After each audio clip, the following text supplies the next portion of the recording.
Hello students, welcome to NIS Vision Point. My name is Mohit Saxena. I am your maths educator. So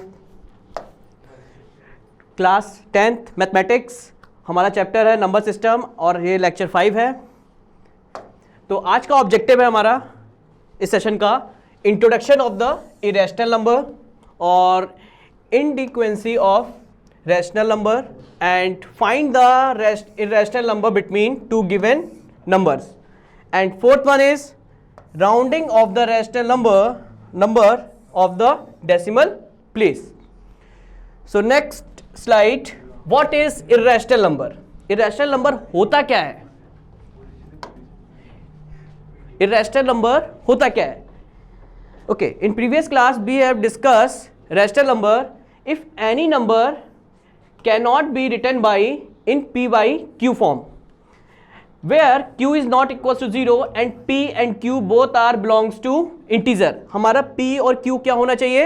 integer होना चाहिए. और किस form में नहीं होना चाहिए? p by q फॉर्म में. then it is called irrational number. ठीक है, ये डेफिनेशन है. if any number cannot be represented in p by q form where p q is not equals to 0 and p and r both are integers.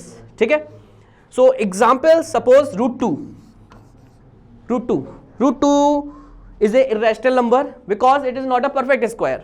next root 3, root 5 and 1.001234 so on. These are the irrational numbers. तो irrational number होते क्या हैं? वो number होते हैं जिनको हम p by Q form में रिप्रेजेंट ना कर सकें. Next, the decimal expansion of an irrational number is not terminating and non recurring. What is mean by non terminating and non recurring? अभी तक हमने क्या पढ़ा था? Non terminating repeating decimal and non terminating non recurring means ये हमारा non terminating है और नॉन रिकरिंग मीन्स रिपीटिंग. ये रिपीट नहीं हो रहे हैं इसमें डिजिट्स. तो यहां पे क्या हो रहा है बच्चों? 1 2 another example, suppose 1 0 1 0 0 1 0 0 0 1 so on. तो ये हमारा किस टाइप का डेसिमल हुआ?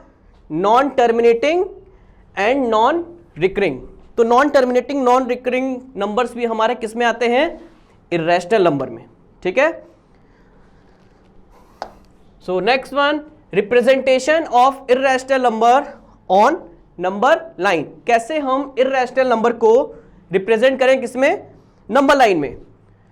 Example, suppose root 2, root 3, root 4 is a perfect square. हाँ, root 5, these are the irrational number. तो how can be represent on a number line? अभी तक हमने क्या क्या सीखा है? इंटीजर को रिप्रेजेंट करना सीखा नंबर लाइन में, रैशनल नंबर को रिप्रेजेंट करना सीखा नंबर लाइन में. अब हम सीखेंगे इरेशनल नंबर को रिप्रेजेंट करना नंबर लाइन में. तो पहले हम एक स्ट्रेट लाइन ड्रॉ करते हैं. Straight line, take point O 0, हमने 0 ले लिया और यहां पे इसमें हमने क्या लिया? 1 यूनिट. ठीक है, इस पॉइंट को हमने क्या ले लिया? A. And next point is 2 unit, it's point is B. Clear? So OA is equals to 1 unit and draw a perpendicular from point A. हमने क्या किया? OA को क्या लिया? Is equals to 1 unit. ठीक है स्टूडेंट्स, अब हम क्या करेंगे? फ्रॉम पॉइंट ए से क्या करेंगे? एक परपेंडिकुलर ड्रॉ करेंगे. परपेंडिकुलर ड्रॉ कैसे होगा हमारा? First we draw semi circle, take some radius, draw in semi circle and same radius, cut an arc 60 and 120 and again 120 पे हमने कट किया. ये हमारा क्या बन गया? 90 डिग्री. ठीक है स्टूडेंट्स, हमने क्या किया? फ्रॉम पॉइंट ए से एक 90 डिग्री को ड्रॉ किया, परपेंडिकुलर ड्रॉ किया. अभी कितना यूनिट था हमारा? 1 यूनिट. तो हमने 1 यूनिट से मेजर किया और यहां पे कट कर दिया.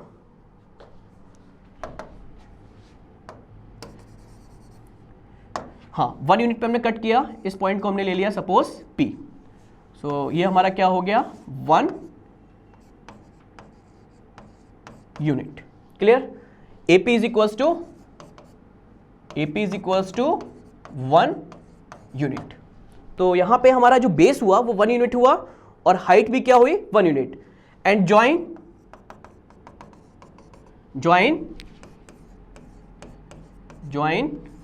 OP, हमने क्या ज्वाइन किया OP को। अब क्या यहां पे पाइथागोरस थ्योरम अप्लाई कर सकते हैं हम लोग? पाइथागोरस थ्योरम होता क्या है basically? Pythagoras theorem square of the longest side is equals to sum of the square of other two sides. क्या है ये? हमें राइट एंगल ट्राइंगल दिख रहा है बिल्कुल। इन ट्राइंगल AOP, कौन सा ट्राइंगल? AOP। नेक्स्ट, अब लॉन्गेस्ट साइड क्या है हमारी? OP is a longest side. OP square is equals to OA square plus AP square. ठीक है, ये बाई पाइथागोरस थ्योरम हमने किया है। AOP is a right angle triangle, so longest side square is equals to square of sum other two sides. और अदर sides कौन सी हैं? AP and OA। क्लियर? अब यहां पे OP की वैल्यू हमको फाइंड करनी है। OA हमारा कितना है? 1 unit, 1 square, and AP is equals to, AP is also 1 unit, ये हमारा 1 यूनिट। तो 1 का स्क्वायर कितना होता है? 1, एंड 1 का स्क्वायर 1, सो 1 + 1 इट इज 2। अब ये स्क्वायर कहां जाएगा? राइट साइड जाएगा। स्क्वायर जब हमारा राइट साइड जाएगा तो क्या बन जाएगा? √2 यूनिट। तो हमें OP मिल गया। अब ये OP की वैल्यू कितनी हो गई? √2 हो गई। तो हमें करना क्या है बच्चों? यहां से O से P का हमको रेडियस लेना है और इसको क्या कर देना है? इसको हमको एक आर्क बना देना है। ठीक है, और वो आर्क हमारा कहां पे आया? सपोज यहां पे आया, तो ये डिस्टेंस हमारी कितनी हो गई? It is √2 unit. तो ये पॉइंट हमारा हो गया सपोज Q, तो OQ is equals to √2 unit. तो इस तरह हम इर्रेशनल नंबर को रिप्रेजेंट करते हैं कहां पे? नंबर लाइन पे। चलिए एक क्वेश्चन और करते हैं। नंबर है हमारा √5। अब √5 है इर्रेशनल नंबर है। क्यों है irrational number? Because it is not a perfect square. ये हमारा परफेक्ट स्क्वायर नहीं है। जितने भी परफेक्ट स्क्वायर होंगे रूट में वो इर्रेशनल नहीं होंगे। सपोज एग्जाम्पल, अगर ये 4 होता तो ये इर्रेशनल नंबर नहीं होता। क्यों नहीं होता? क्योंकि 4 परफेक्ट स्क्वायर है किसका? 2 का। तो ये हमारा इर्रेशनल नंबर नहीं है। और दूसरी चीज, अगर ये परफेक्ट क्यूब भी हो जाए वो भी इर्रेशनल नंबर नहीं होगा। और यहाँ पे पाई को हम किस में कंसिडर करते हैं? पाई को हम इर्रेशनल नंबर में हम कंसिडर करते हैं। ठीक है, ये ध्यान रखिएगा। ये बेसिक क्वेश्चन है, ऑब्जेक्टिव्स में आ सकता है, कॉम्पिटिशन्स में भी आता है। चलिए हम √5 को नंबर लाइन में रिप्रेजेंट करना सीखते हैं। तो सेम कॉन्सेप्ट, हमने क्या किया? एक लाइन ड्रॉ की, स्ट्रेट लाइन, और यहां पे हमने पॉइंट लिया 0, 1 एंड 2।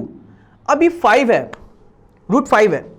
ठीक है, अब √5 को कैसे ब्रेक करोगे? √5 इज इक्वल्स टू 4 + 1, और 4 किसका स्क्वायर होता है? 2 का, और ये 1 का। अब हमको क्या लेना है?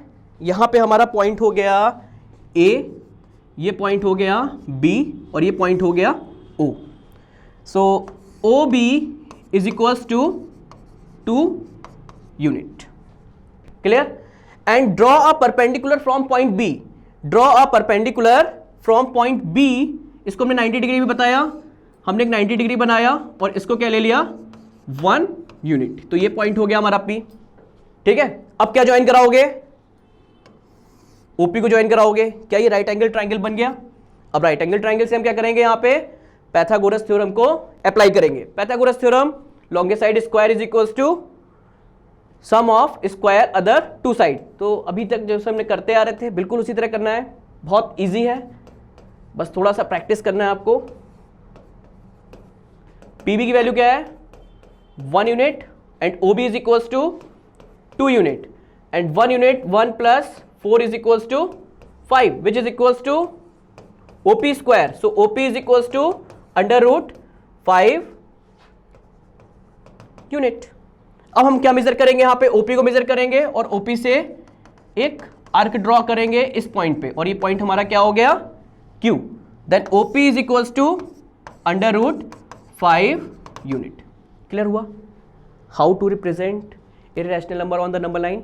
तो हमने 3 चीज सीखी, इंटीजर को सीखा, रैशनल नंबर सीखा और इररेशनल नंबर सीखा, नंबर लाइन में रिप्रेजेंट करना. So next slide, representation on the number line, irrational number line. अब ये भी सेम कॉन्सेप्ट बट क्वेश्चन यहां पे चेंज हो गया. क्वेश्चन क्या है, √2/2. Question is √2/2. अब हमें क्या रिप्रेजेंट करना है नंबर लाइन में, √2/2. कैसे करें, पहले हम √2 को रिप्रेजेंट करते हैं. √2 को रिप्रेजेंट करने का मेथड क्या है, it is 1 unit and AB is equals to 1 unit and join OB. Apply Pythagoras theorem. OB is equals to √2 and measure the OB. Draw an arc.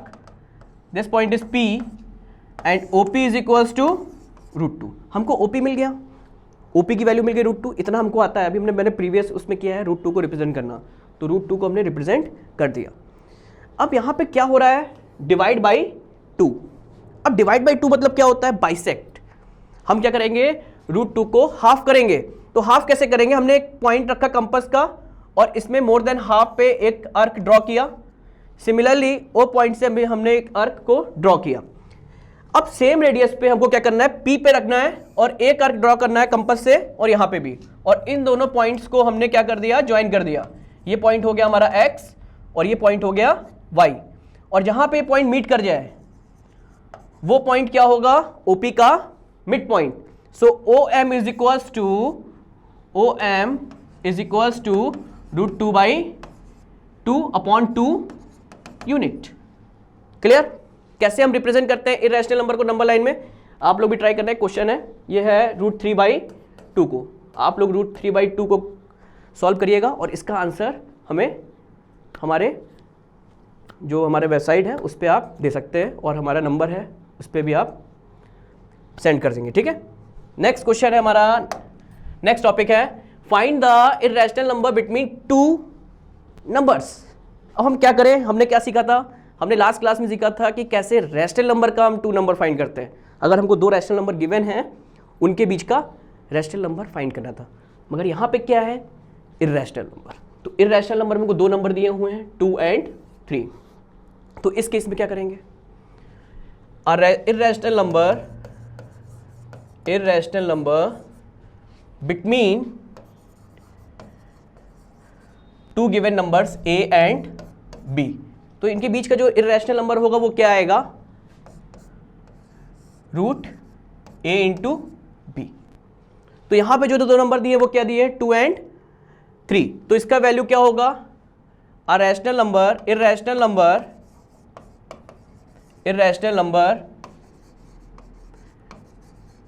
Between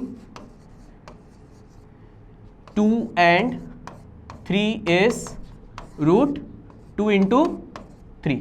और √2 into 3 कितना होता है, √6. और √6 हमारा परफेक्ट स्क्वायर है नहीं है. और ये वैल्यू किसके बीच में आएगी, ये वैल्यू आएगी हमारी, ये जो स्क्वायर होगा वो किसके बीच में आएगा, ये आएगा हमारा 2 से लेके 3 के बीच में.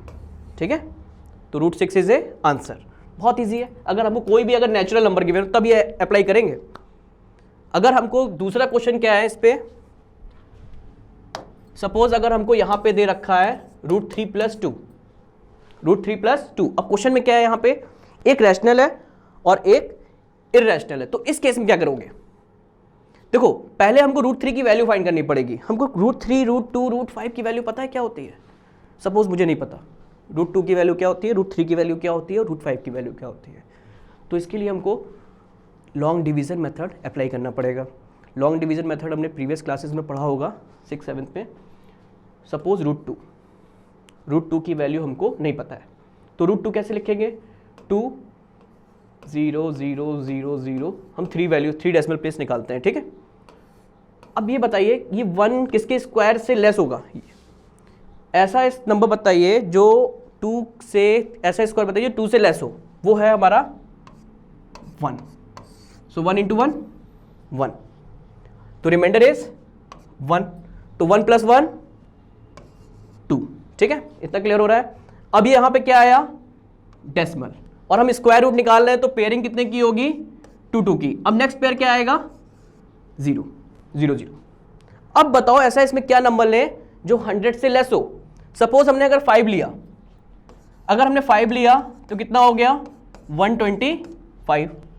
अगर हमने 4 लिया तो कितना हो गया ये 96। तो 96 तो 100 से लेस आ रहा है ना, तो यहां पे हमको क्या लेना है 4, तो 4 टाइम्स लिया, ये कितना हो गया 96।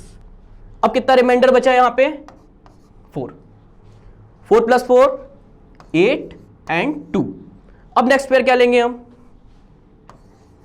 0। अब हमको ऐसा नंबर ढूंढना है जो 400 से लेस हो या 400 के इक्वल हो। चलिए देखते हैं, इसको इरेज कर दूं। तो चलिए 1 लेके देखते हैं। पहले 1 लिया तो कितना आया 281। अब 2 लेके देखते हैं, 2 लिया कितना आया 4 16 एंड 3। क्या ये 400 से लेस है, बिल्कुल है। तो कितने टाइम्स ले गए, देखिए यहाँ पे 1 टाइम्स ले रहे हैं तो कितना हो रहा है, ये ज़्यादा हो रहा है, सॉरी ये हो जाएगा आपका 2 5, ये ज़्यादा आ रहा है और ये कम आ रहा है। देखिए ज़्यादा वैल्यू हो रही है, जब 2 लिया हमने तो ये 5 6 4 हो गया, और जब 1 लिया तो कितना आ गया 281। तो क्या लेंगे हम आगे 1 टाइम, कितना आया 281। अब रिमाइंडर कितना हुआ 9, ये हुआ 9, 9 में से 9 में से 8 गया 1, और ये हमारा हो गया 1, ठीक है। अब ऐड कर दो 2 8 2। अब फिर नेक्स्ट पेयर क्या है हमारा 0 0। अब क्या लें ऐसा किससे लेस हो, तो अब वैल्यू क्या लें हम यहाँ पे, चलिए एक बार 3 लेके देखते हैं। 3 लेके देखते हैं क्या होता है, 2 8 2 3 3 3 3 9 3 2 6 3 8 16 1 कैरी 7। तो कितना आ रहा है 7669, ठीक है, बिल्कुल सही है, हो सकता है। अब 3 4 लेके देखते हैं, 2 8 2 4 4 4 16 1 कैरी 9 32 3 हो गया 11। तो ये क्या देखिए इसके नियरेस्ट है, तो यहाँ पे हम क्या लिया 4। तो √2 की वैल्यू हमारी कितनी आ गई 1.414, और ये सो ऑन। तो 3 डिजिट की वैल्यू क्या होती है √2 की 1.414, ये याद रखिएगा। इसी तरह हम √2 की निकाल सकते हैं, √3 की निकाल सकते हैं, √5 की निकाल सकते हैं, √11, ठीक है स्टूडेंट्स। तो यहाँ पे क्वेश्चन क्या था हमारा, क्वेश्चन था find the irrational number between 3 and 2। तो हम क्या करेंगे, जैसे हम निकालते आ रहे थे रैशनल नंबर, √3 प्लस 2 अपॉन 2, ठीक है, √3 प्लस 2 अपॉन 2। नंबर क्या है, find the irrational number between √3 and √2। तो अभी जैसे हमने प्रीवियस क्लास में रैशनल नंबर बताया था, if 2 rational numbers are given then a plus b by 2। यही काम हमने यहां पे भी किया। ये कितना दिया है √3 दिया है, दूसरा नंबर क्या दिया है 2 दिया है। अब √3 की वैल्यू क्या होती है, √3 की वैल्यू होती है 1.732 और प्लस 2 डिवाइड बाई 2। इसको ऐड कर दो, कितना आया 3.732 बाई 2। इसमें 3 और 1 2 और 1 ऐड होगा, 3 आ गया। अब ये कैंसिल हो जाएगा, 1 time 1 is remainder 8, 1 is remainder 6 6। तो ये हमारा हो गया आंसर, ठीक है स्टूडेंट्स। तो इस तरह हम किसी भी इर्रेशनल नंबर को निकाल सकते हैं, किसके बीच में, किसी भी वैल्यू के बीच में, ठीक है। और ये वैल्यू हमारी इतनी नहीं है, सो ऑन, तो ये भी हमारा क्या होगा सो ऑन, सो ऑन, कोई एंड नहीं है। √3 की वैल्यू इतनी नहीं होती है, √3 की वैल्यू क्या होती है, √3 is equals to 1.732 up to so on. तो इस तरह हम किसी भी इर्रेशनल नंबर को फाइंड कर सकते हैं, किसके बीच में, अगर हमको 2 नंबर्स गिवन हो, एक रैशनल हो और एक इर्रेशनल हो। क्लियर? अब क्वेश्चन है write the approximate value of the following correct up to 3 decimal places. हमको क्या बताना है? 3 डेसिमल प्लेसेस। अब बच्चों यहां पे एक बात याद रखना, अगर ये 0, 5, 6, 7 है, ठीक है, इसकी correct decimal place 3 decimal place क्या होगी? 0.45। अब ये 6 के बाद क्या है? 7 है, तो 7 इसको एक कैरी दे देगा, तो ये क्या बन जाएगा? 6, 7। ये कैसे होता है? अगर हमारे पास डिजिट, नेक्स्ट डिजिट, ये डिजिट, ये वाली ध्यान रखिएगा, ये वाली जो डिजिट है, अगर हमारी डिजिट ये 5 से लेस है, किससे लेस है? 5 से लेस है, तो यहां पे इसमें कोई चेंज नहीं होगा। अगर ये डिजिट 5 से ग्रेटर है या 5 भी है, 5 से ग्रेटर है या 5 भी है, तो ये नेक्स्ट डिजिट जो प्रीवियस डिजिट होगी उसमें 1 इंक्रीमेंट होगा, ठीक है। अगर ये 6 के बाद अगर यहां पे 4 होता, इन केस 0.3234, तो यहां पे वैल्यू क्या आती है 3 डिजिट की? 323। Why? Because 4 digit is less than 5। अगर इन केस यहां पे 6 होता तो ये क्या हो जाता? 4 बन जाता। अगर यहां पे 5 होता तब भी 4 बन जाता। मगर यहां पे अगर 5 से लेस है तो कोई चेंज नहीं होगा प्रीवियस डिजिट में। चलिए अब इस पे क्वेश्चन देखते हैं। अब जैसे इसमें क्वेश्चन पूछा है फाइंड द 3 डेसिमल प्लेसेस। अब देखो यहां पे डेसिमल प्लेस क्या है? 0, 7, 7। अब 7 के बाद नेक्स्ट डिजिट क्या है? ये 7 है और ये ग्रेटर देन क्या है? 5 है, तो ये 7 क्या बनेगा हमारा? 8, ठीक है। नेक्स्ट 7.32। अब बताओ यहां पे क्या आएगा? ये 5, ये 9 क्या है? 5 से ग्रेटर है ना? 4 से ग्रेटर है ना? 4 से अगर ग्रेटर है तो ये क्या बन जाएगा? 6। अब ये क्या होगा? देखो 1.01, ये 4 से ग्रेटर है तो ये क्या बना हमारा? 2। तो इसी तरह आप सारे क्वेश्चंस कर सकते हो। ये 8 है, 3.1 नो चेंज, 4। अब ये 4 से ग्रेटर है ये, तो ये वैल्यू क्या बन जाएगी? जो प्रीवियस वैल्यू है उसमें 1 इंक्रीज हो जाएगा, कितना हुआ? 3। नेक्स्ट 1.414। अब ये 1 है और ये जो 4 डिजिट है वो लेस देन 4 है या लेस देन 5 है, तो थर्ड डिजिट में कोई चेंज नहीं आएगा। थर्ड डिजिट क्या होगा? सेम रहेगा, सेम इट इज, ठीक है। हमको 4 डिजिट में ध्यान देना है कि अगर ये हमारा जैसे ही 4 से ग्रेटर हो जाएगा तो हमारी जो प्रीवियस डिजिट होगी उसमें 1 इंक्रीज होगा, और अगर ये 5 से लेस है तो कोई चेंज नहीं आएगा, सिंपल सा। आज के लिए स्टूडेंट इस सेशन में इतना ही था, और नेक्स्ट सेशन में हम स्टार्ट करेंगे new chapter exponent and radicals. Student हमारा फर्स्ट चैप्टर यहीं पे क्लोज होता है, और इसके कोई भी डाउट्स हो, कोई भी प्रॉब्लम हो, कैसी भी क्वेरी हो, तो 7380515253 पे आप कॉल कर सकते हैं, मैसेज कर सकते हैं। कोई भी अगर चेंजेस, कुछ भी अगर आप फीडबैक आपका बहुत ज़रूरी है हमारे लिए, ठीक है स्टूडेंट्स। और हमारी वेबसाइट है, इस पर आप लॉगिन कर सकते हैं। Thank you, have a nice day.